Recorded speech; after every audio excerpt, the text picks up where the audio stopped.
கிறிஸ்துவுக்குள் பிரியமானவர்களே, blessing word for you.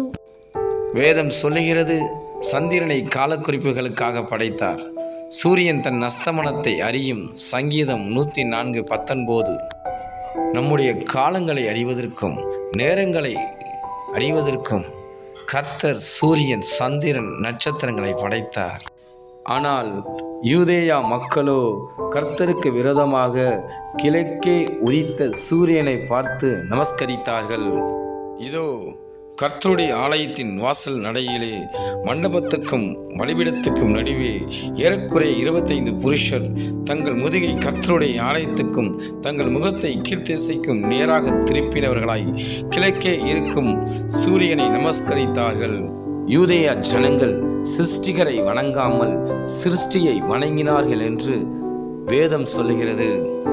இதை கேட்டுக்கொண்டிருக்கிற தேவ ஜனமே, சூரியனையும் சந்திரனையும் காலங்களையும் நாட்களையும் வருஷங்களையும் குறிப்பதற்காக அவர் படைத்தார். நாமோ அதை அறியாமல் அவைகளை நமஸ்கரித்தும் அவைகளை நாம் வணங்கி கொண்டிருக்கிறோம். அருமையான தேவ ஜனமே, கால குறிப்புகளுக்காக படைக்கப்பட்ட சூரியனையும் சந்திரனையும் வணங்காதபடி அவைகளை உண்டாக்கின, அவைகளை படைத்த உண்மையான தேவனை நாம் வணங்குவோம். கர்த்தர் உங்களையும் உங்கள் பிள்ளைகளையும் உங்கள் குடும்பங்களையும் ஆசீர்வதிப்பாராக. கர்த்தரை வணங்குவோம். ஆமேன்.